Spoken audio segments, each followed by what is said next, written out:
Good afternoon, everybody. You have had the first session. I've been in full-time teaching. You have to tell me up to what time I should speak. I can speak the same subject for 3 hours or in 10 minutes. 1 or 15 minutes. So, okay. Now, maximum 1 hour 15 minutes. See, you heard Professor Thakur speak in the morning. He tried to take you through the gamut of what is happening. There were some students that raised questions with GRI guidelines, which is Global Reporting Initiative, which is the Sustainable Development Report. And he was then speaking about the law as well as social compliances and doing something with it. See, we must recognize, I wrote a feature article that mandatory CSR, is it a burden or a good? Let me now make it very clear. Corporate social responsibility has been made mandatory social responsibility. It is no more voluntary. This has been done in India, unique, it is not anywhere in the world. And I deal with it because that's the law of the land. So what I plan doing in terms of the coverage, I'll look at introduction, I'll look at some definitions of CSR, I'll see what I from a corporate world interpret. Then the CSR projects that enterprises can take up because it's laid down in the guideline. There are these rules that have come. It is mandatory under the law now with the guidelines. Schedule 7 of the new law specifies the areas which were also covered by Professor Thakur when he tried to cover up and explain each one of them. CSR areas which are critical. And before I conclude, I'll take you through two. One, I will take you through Novartis on the board where I sit, that what we have tried to look in terms of CSR. And I will also show you something because I was sitting at the PhD interviews at Bajaj Institute where somebody gave me a title, Corporate Social Responsibility, a tool of marketing for sales promotion, comparative study of initiatives taken by India and multinational companies. Now, in fact, normally when you sit in a Viva, you don't take all those notes, but this I found it interesting. So I asked him that can he leave this proposal. So I'm also going to show you the slide on the cover page of the company that he has shown what it does. Now, please try and realize that businessmen are businessmen. And they look in terms of CSR from various angles. There are people that can be philanthropic, and I will deal with the philanthropy and I will deal with the problem. Let us try and understand the CSR in background of something. See, companies had full-time employees. I come from a generation that started career in 1970. There was no contract labor.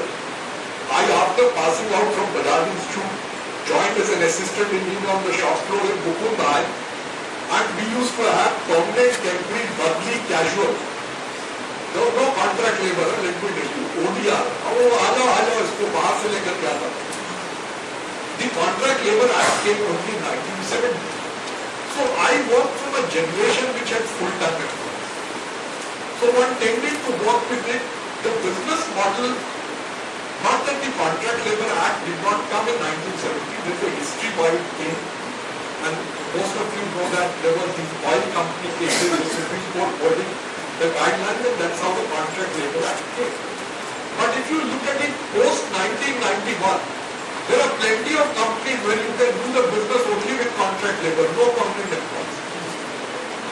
And I'm not joking, all what is talked about Gujarat, let me tell you, I have done a factory there with 100% contract labor. That's the state government that grants you permission. Now what really happens is that there was this full-time employee, then a concept came indirect employees. No direct, वो contractor के through ले लो काम करा रहा है, ठीक है, धंधा करना है. Also what has happened post 1991, if you see, most of them, I was equally responsible, did voluntary retirement schemes, restructured the business, environment had opened up, service sector grew. Most service sectors, what they are trying to do is that they are basically recruiting executives and no workmen. See, what they do is that there is this designation inflation. If you go to some of these banks, from type of bank. Sweeper can be called sweeper, and वो अच्छा नहीं लगता, उसको hygiene inspector. No, why hygiene inspector? We call him manager janitor services. Very simple.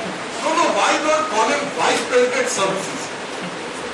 So this is absolute designation inflation, and I tell you, even in manufacturing sector, now when I deal with some companies, in the automotive sector, diploma holders work as workmen or called executives.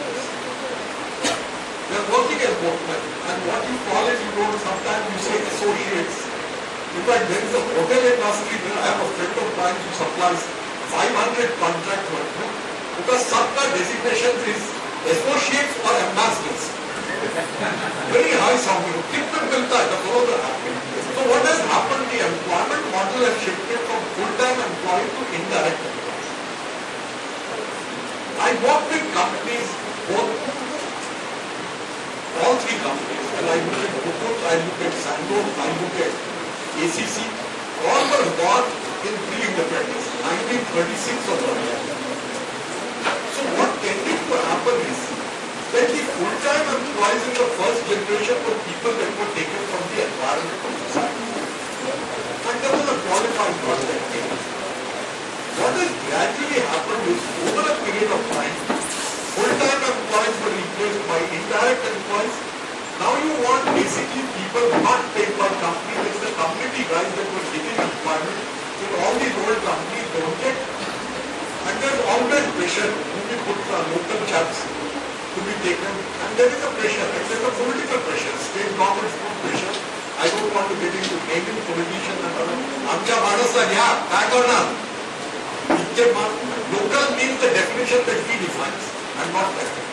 So there is an expectation of the community that is coming up, and this problem is coming from business. Business will have to look at it and find an answer. After all, see, there are two types. One is, I traditionally come from a manufacturing company. From a manufacturing sector, the product has to be made or imported. Then nothing else. It's a value addition thing. You take a raw material, go on making, and then sell it out. In the service industry, which is highly IT based, there is basically no product that is being made. So what tends to happen is you get a major qualified, and let's be fair. Today, manufacturing contributes only 15% of the GDP when you look at service sector as grown very high. And even the present government, Narendra Modi's government, and the previous one also was talking, then how do we increase manufacturing 15 to 25%? And it's not going to be that simple. I mean, it's nice to coin slogans made from India, and if you today see BBC's news, you can see that there's a heavy advertising of India being done, or made from India, which is a campaign launched by the present government. But let's try and realize, I'm not going to get into labor laws, that's not the intention, but I see the model of business has gradually changed from full-time employees to contract employees.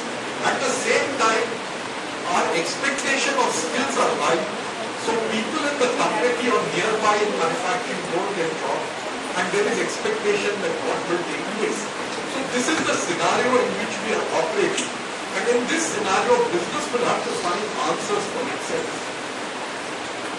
See, Milton Friedman in 1963 had propounded that there is one and only one social responsibility of business: to use its resources and engage in activities designed to increase its profit, so long as it stays within the rules of the game. See, nobody says you violate the law. And everybody, even if he violates the law, claims that I do follow the law. There is always a grey area of law. See, if you cross a road, you must only cross in zebra crossing, otherwise it is jaywalking and you can be arrested. So all of us cross the road without a zebra crossing. You skip the traffic signal. Chaman driver and Hindu was a very good driver. When he got to the last signal to road traffic. What after time, the traffic is clear. I was feeling guilty that no, this is our upbringing that we can violate and get away. No cops is nothing. So basically what happens is that you operate, and this was Milton Friedman, maybe in 1963, and most businesses believe in this. There is this history with reference to Indian businesses that in Maharajas, they either build temples or they build dharamshalas or they build schools, hospitals. This was the concept. It was more a philanthropic concept, and let's also try and recognize that it was not a joint stock company type of ownership. It was either individual owning or partnerships. See, the joint stock company gave a lot of employment to people and also brings up responsibility or expectations from people. And Milton Friedman's theory is not that it is not valid. The question is that society has expectations from business and there are also pressures to meet shareholder requirements. See, most boards are under pressure, quarter to quarter results. I keep on saying, Qiyamah se Qiyamah. Every quarter there are CEO to put that. When I recollect, being at the business head, MD very musibat karta tha if you don't meet the targets. So finally, you have to deliver every quarterly result. At the same time, there are expectations of all stakeholders. Why look only at shareholders? You will come across this, which say that what is market capitalization, how is it taking place, all that takes place.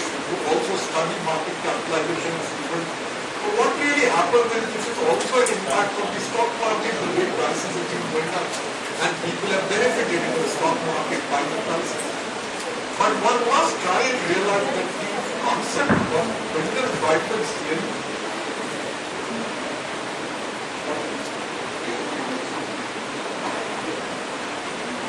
Milton Friedman's theory had validity, and there were people also in India that believed it. There were quite a few businesses that believed why should we get down. It's not those Tatas and others. When the businesses operated through trust, they have trust, they have spent money.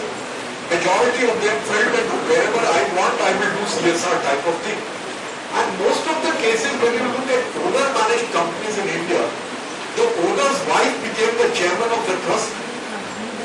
I mean, whether it is Narayan Murthy's wife or whether it is Mukesh Ambani's wife.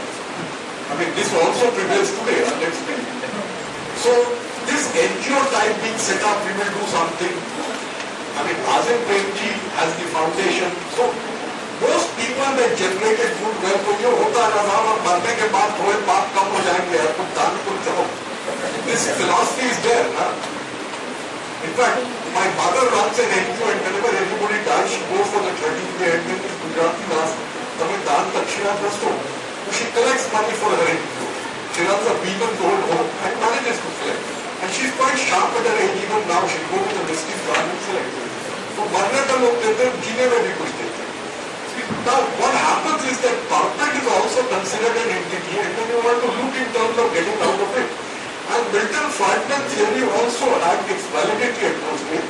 But reality is that when you look at any manufacturing activity, you either take an organic product or you take an inorganic product. And you convert it into a value added.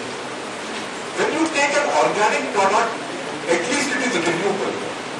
You look at all fruit grains, they are renewable.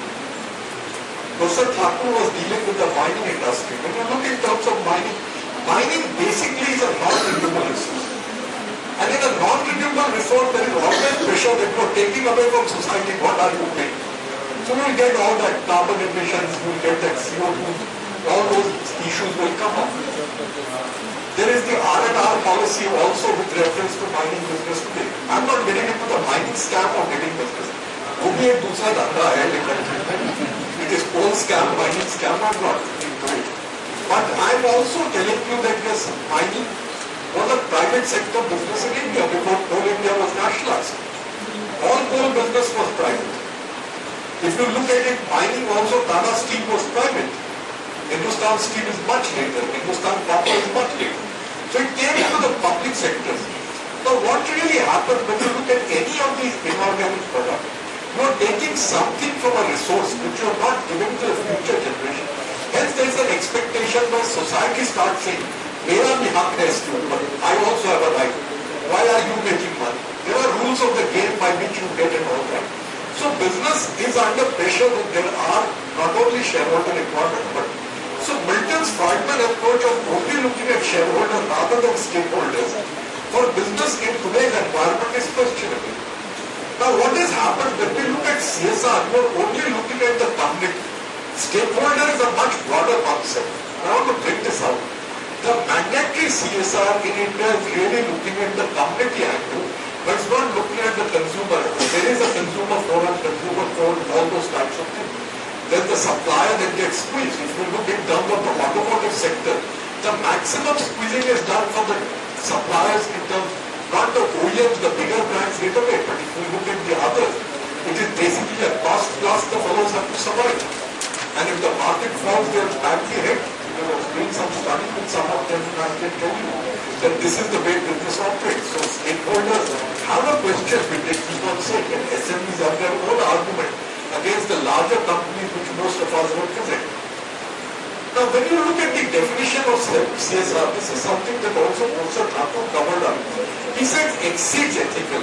There is this corporate business for social responsibility operating in a manner that meets or exceeds ethical. See, ethical, legal, commercial and public expectation that society has of business. See, what really happens when you look at ethical and legal, it is defined by the law. Now, you can follow minimum, you can follow minimum plus. Now, there is this corporate governance that is coming up. You want to look that, you are transparent in your deals.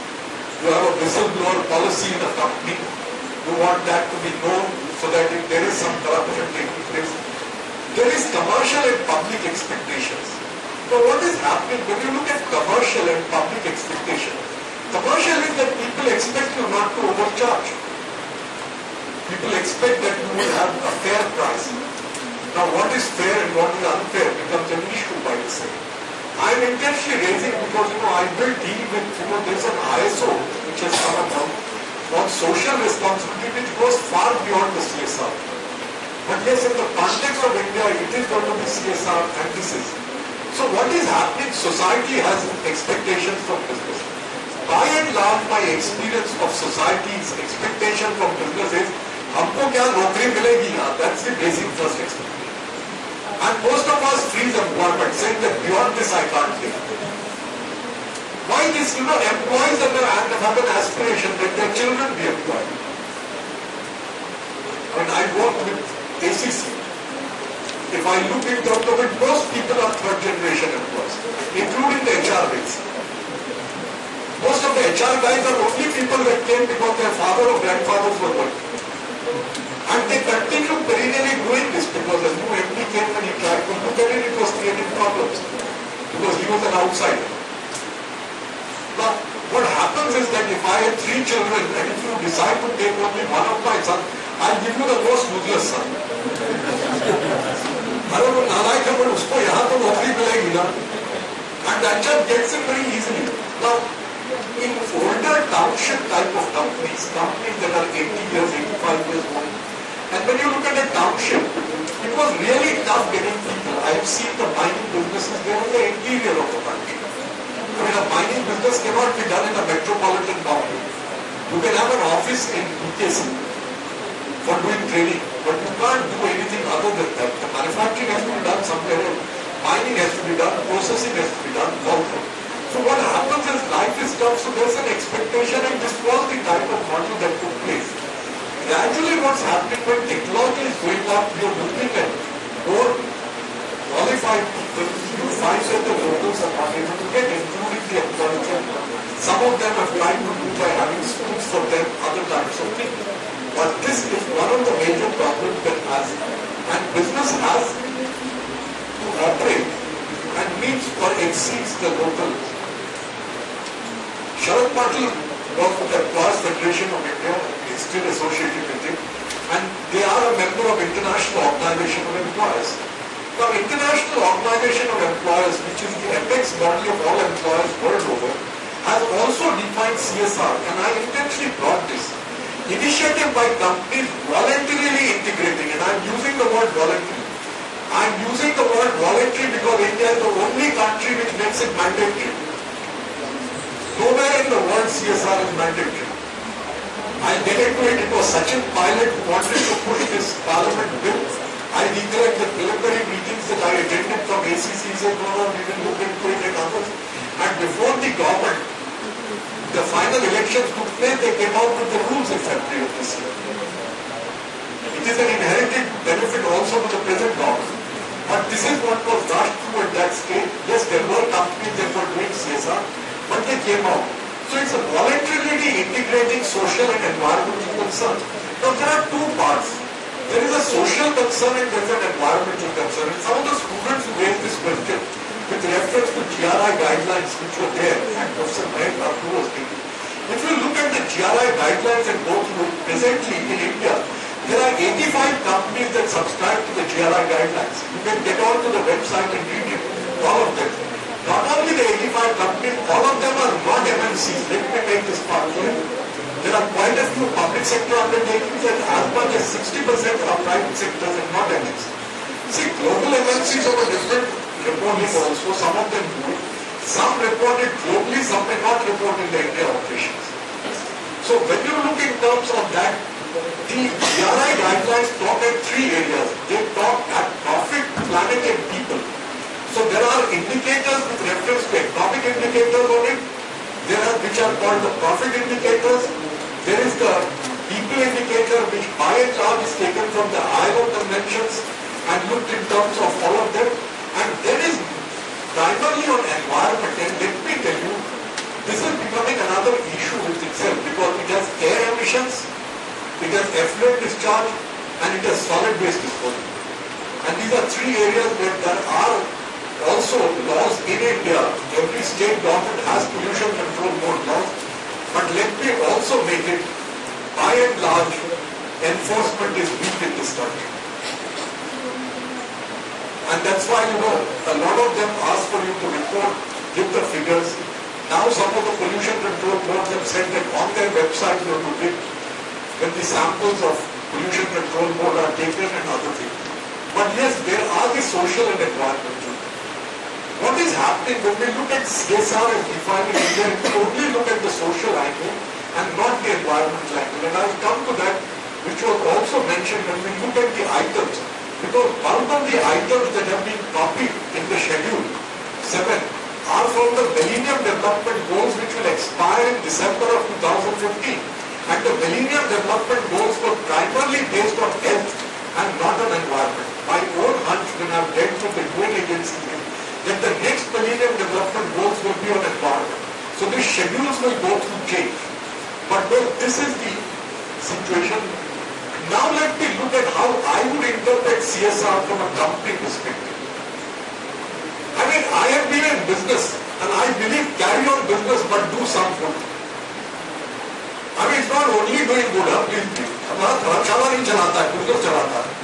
I'm very clear that, you know, profit lines have to be made, profitability will have to be there. If people don't perform, they'll have to go all that. But carry on business but do some good. I am intentionally using the word do some good. One will have to define what area one wants to work to do. And each company will have its own choice. We'll look at in strategy how do you make a choice, what do you take as good. The other is do no harm. And I am intentionally, I'm not now getting into the legal angle of compliances. Do no harm with reference to human rights, labor and environment. I'm putting all three.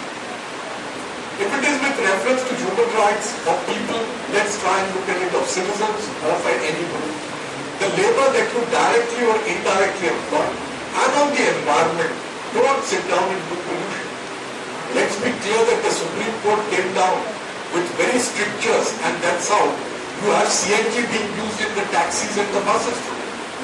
And it's not that CNG is used throughout the country, it is because there was a green bill that pushed it. I mean, if you recollect, Sunita Narayan filed a case wherein she said that, you know, Coca-Cola and Pepsi has got so much parts per million of pesticide and does not meet the British standard, does not meet the Euro standards.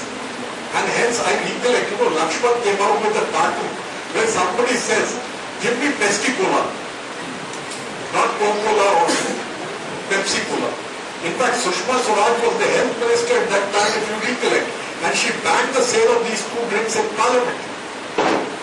So what really happens is, yes, if you get caught on the wrong footing, now I recollect, they would come out that if you look at milk has also got so much parts per million of pesticide in it, because वो तो आएगा घास पे है. I mean, you're not going to bring a different grass to eat for them to catch it. Now what happened is that yes, these are types of things that come up which can make a business model. Sometimes, see what is also happening, companies like Coca-Cola and Pepsi have been also trying to work very heavily on groundwater. Because one of the allegations is that they are depleting the groundwater for taking it away. अरे वो पानी बेचता है यार, खाली उनको रंग दे दिया, कुछ मिठाई दे दिया और कुछ एरिएटेड दे दिया, you think आपको पी रहा है.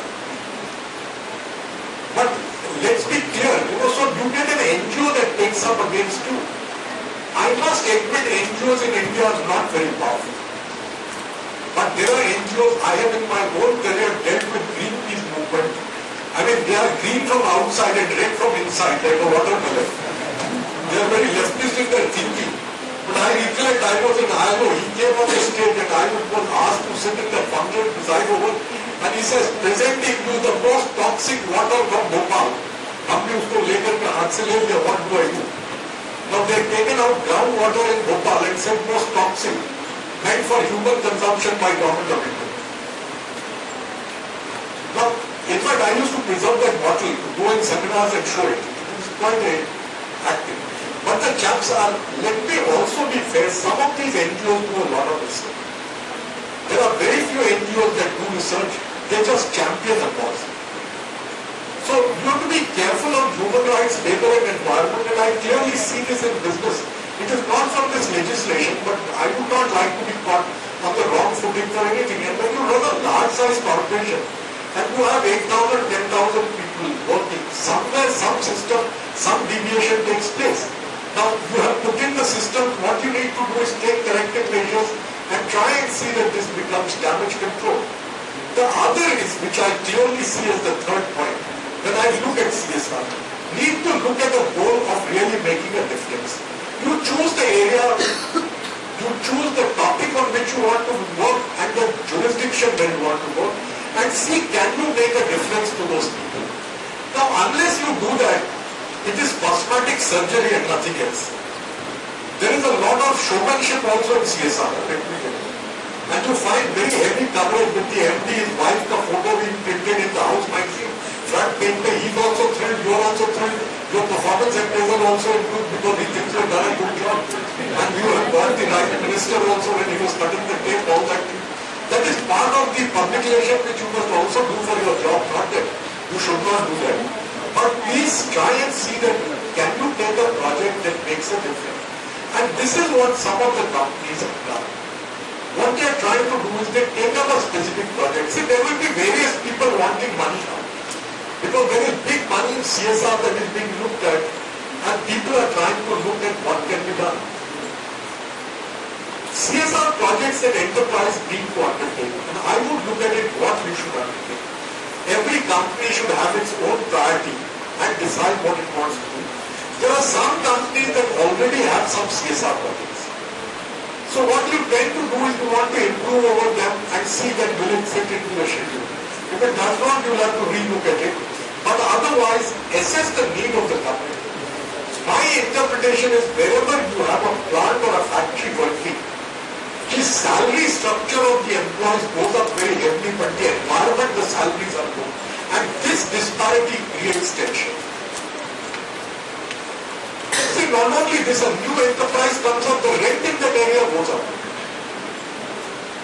I mean, you look at the way when Ranjangaon has come up, or Talegaon has come up, and how the rents have gone up, the local people get affected. Now, what really happens is that assess the need of the community that you there. One can involve them, try and find out.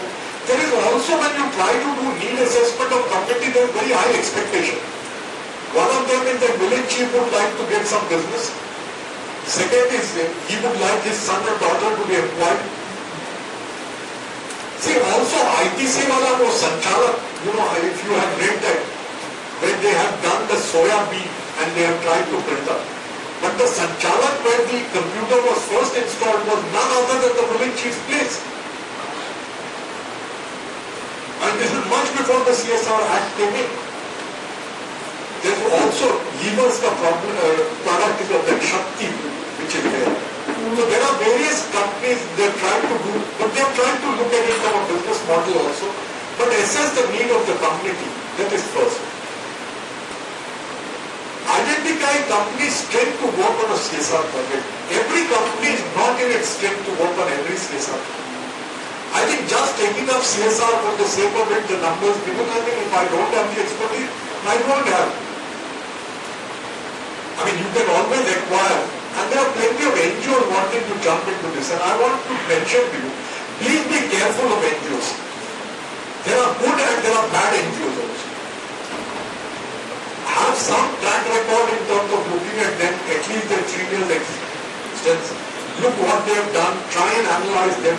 Because look in terms of what project you would like to take up. I come from the world of business and I must tell you one thing, the tendency sitting at a board would be, don't do philanthropy, let us try and take up some project that will also help my business if possible. I mean, one is not opposed to doing some philanthropy or doing some area which interests the top management, but try and see that what can benefit the community and what can also benefit the business. Some are trying to divide the budget of CSR into 2 parts. One is basically with reference to community welfare. Second, they want to look at something related with their business. Can it take place? I mean, very recently, the Prime Minister has come out with, this toilet for girls, which he made in terms of his speech at the 15th August for girls in schools. In ACC, where I was running one, partly we were in cement business. So when this was being discussed, we said, why don't we look in terms of septic tanks to put up and toilets to put up everywhere? और कुछ नहीं कुछ और कुछ cement को खर्च होगा ना, हमारा नहीं तो किसी और का खर्च होगा. So let's take it. So then it became a major project, and I was myself working, and I wrote a paper also on mandatory CSR, where I had said that Sulabh Shauchalaya is a concept that needs to be looked everywhere. And it suited us in the business because cement construction would take place. Because what fortunately happens is cement is easy to transport compared to taking metal tanks. And now nobody wants to take metal tanks because they corrode and there are other problems with it. The other part which I want to bring about is that from an enterprise level, I would look at ensure employee involvement. CSR is not CSR manager's job or the board's job. See, this concept I picked up from Mahindra. Mahindra has an ESOP, which is not called Employee Stock Option Scheme, but Employee Social Option Scheme. Somewhere you need to make sensitivity to your own employees on what you are doing and take what is manageable with them. Not every project is manageable with the employees. I mean, every company has a different profile of employees in terms of setup. The plants can be in the rural part. There are metropolitan areas where you want to do. Take projects where you can have employees certain involvement and get the employees involved. What is happening is that to a large extent it comes up at the board, but then I recollect the board sitting and saying that let's get the employees and ask them what type of project they would like to do. When, see, we can take up a project and get something done. Now, this helps you, with the employee. I tell you and I'm looking at it separately from an IR perspective. अरे कम से कम at least that much less nuisance value will be there. The fellow will discuss this. Now, इतना सबका farmer छापेगा for everything. I recollect in my own experience in a younger days in Novartis when it came to celebrating the company day and we were sitting there and we were discussing at the executive level. I said, why don't we go and clean Bombay Central Station? सबको लगा यार Bombay central station साफ करेगा, अब भी जा करके झाड़ू लगा. I mean, recently I go to buy sabji at Baikla market and then they told me now please move out fast because the governor is coming to clean. So that police wala said don't साफ आपका गाड़ी go हो जाएगा. I mean, I keep going every week so he recognizes me also and I don't have to pay the hafta for park which the others have to pay. But then he told me that, and what was true, and then I asked the subject matter, he said, नहीं आज हम अच्छा था वो क्या governor के साथ photo खिंचाएगा. This is just about 3 weeks back incident.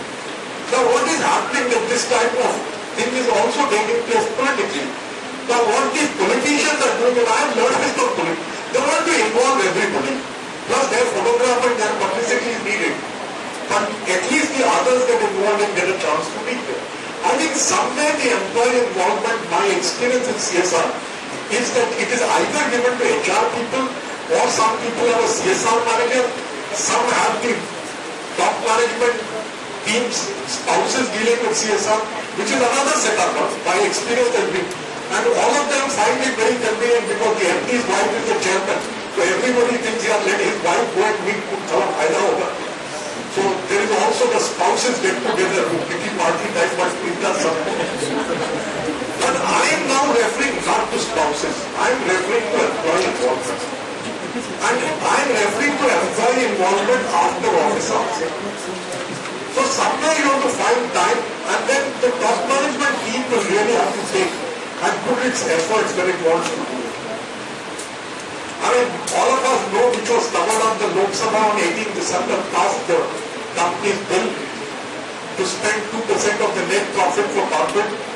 Applies to companies who have a net worth about 500 crores or a turnover about 1,000 crores or a net profit of 5 crores or more in the last 3 years. Now this figure is not too high. When you look at it, 5 crores making a profit per year for most companies is quite easy. It's not very tough. Unless you are in a sick company. And the larger companies, 500 and 1,000 is there, whether they are suitable. What I clearly see is, and this is the figure that were published at that time, that 16,245 companies would get covered under this definition and roughly 20,000 crores would be available for CSR. When you look at it. Now this is big money, let me tell you. And it is exceedingly big money because what has happened is that this is something that everybody looks at it. I mean, I must admit, there's a friend of mine who runs a school in his village. So he read about this toilets being given. So he then told me, Rajan, you sit on the board of government. Why don't you get 6 toilets cleared for my school? I said, देखो ऐसे नहीं होता यार. I mean, you belong to the same province from which I come. I know your school, but I can't approve and get 6 toilets for your school approved like this. मैंने देखो यार कुछ हो सकता है तो.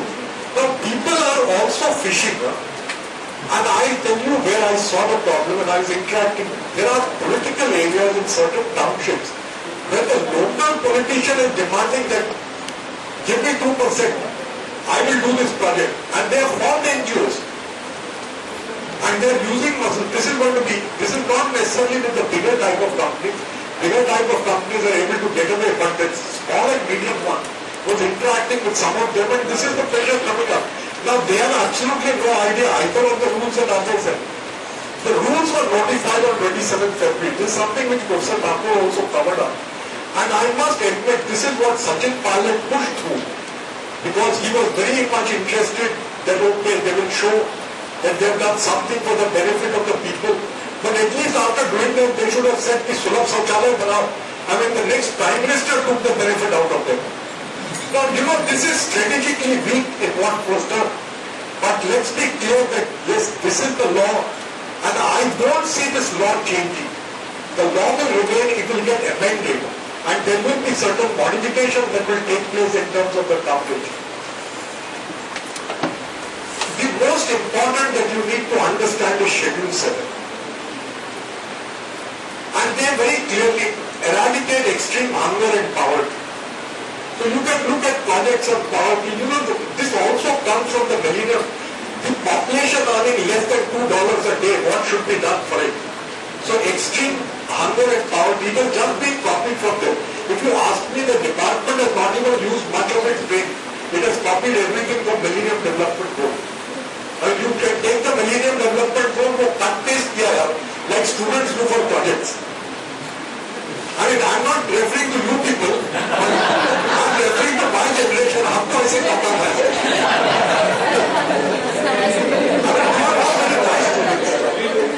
Other is promotion of education. The promotion of education is very broad. It can be primary education, it can be secondary education, it can be other types of education, higher education. So we have to take up projects. Now under this somebody has been telling I do scholarships, Balwadi, all those. Promoting gender equality and empowering women. Now this is a very broad concept. This was something which was also covered up by Professor Thakur when he said he's not referring to gender parity in employment. It will not come at the workplace. But there is this gender equality that can be looked outside. And something what even the Prime Minister said, he was saying that you need toilets for girls to study in schools. He was using the concept of gender. Let me make this point. So what really happens is you want to look at projects of empowering women. Or you want to look at some of them, which you can be clearly done. See, the child mortality rate and improving maternal health.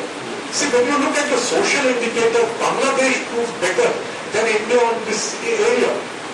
And this is what, Amartya Sen had been arguing, that when you look in terms of performance on these indicators, on the social indicators, some of the countries perform better than India. Now, when you look at child mortality, improving maternal health, you can take this as a project. This also gives flexibility to healthcare business within correlates. See the next one, combating human virus acquired immune deficiency. This is none other than HIV, AIDS, malaria and TB. See, what has happened is globally there is big money that has flown in HIV, AIDS. Let me tell you, the number of people dying out of TB and malaria in India is far more than in HIV, AIDS, but the money given for HIV, AIDS is much more from the Global Fund. This now, in the current year, it will stop. Till now you have National AIDS Control Organization, NAPO, that used to work under Ministry of Health. Government of India now has said, you will not take the aid. And in fact, the previous minister did not order that there is a real problem in the country because medicines for HIV AIDS were given free.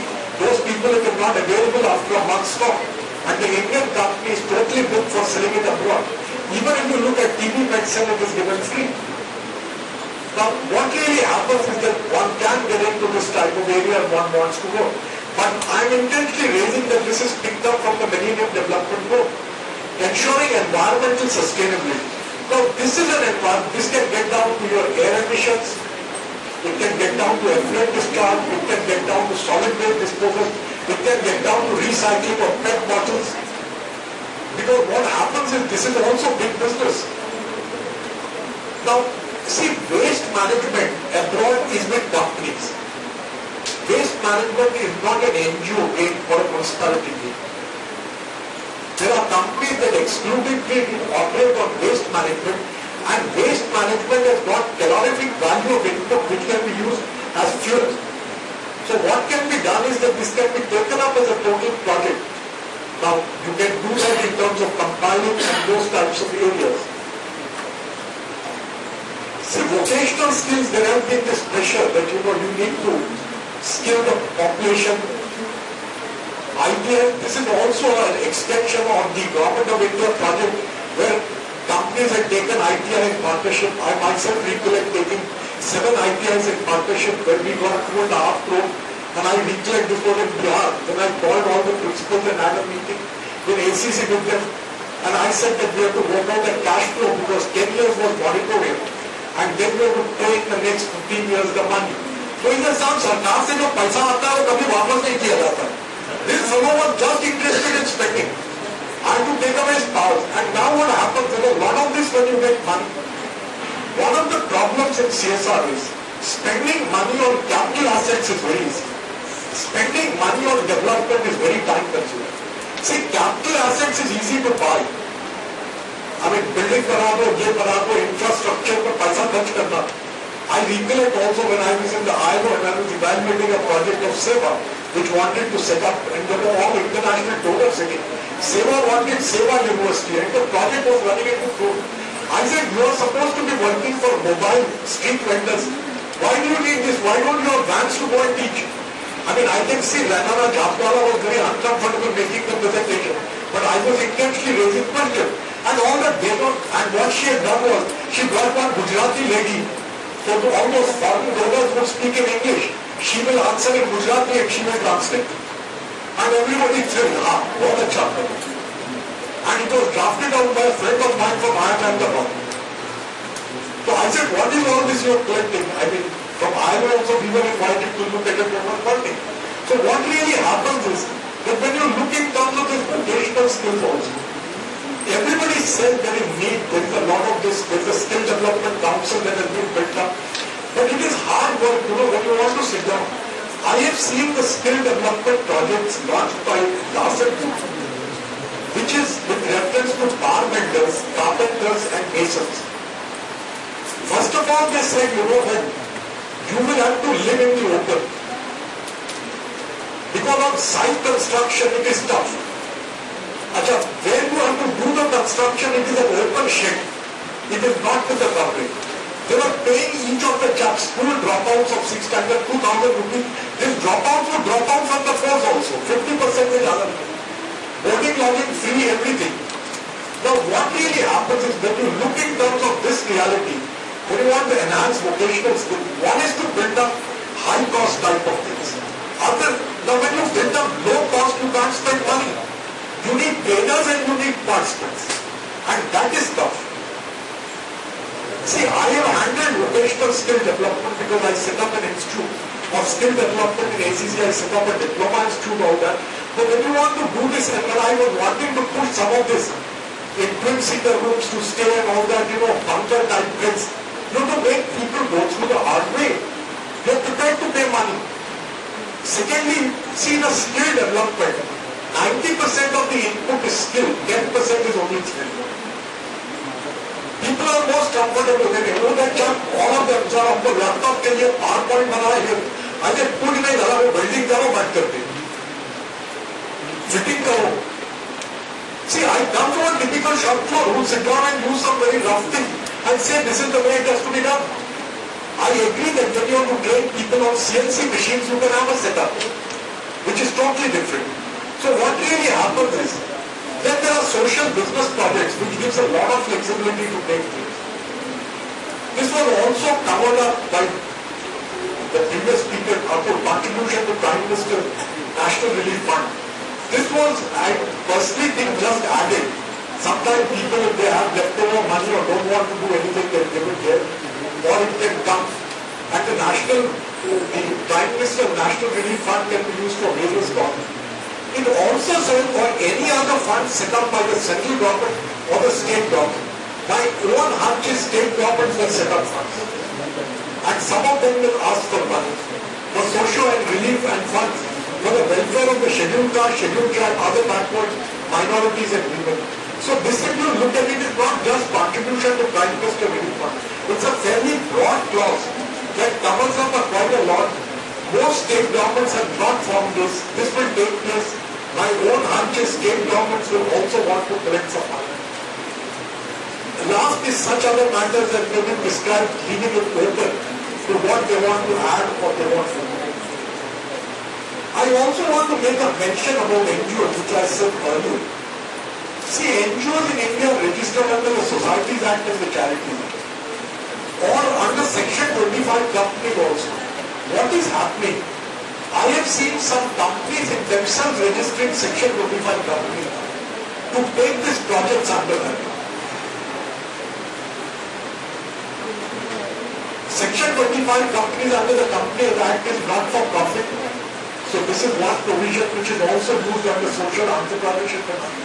So NGOs can be under any three forms.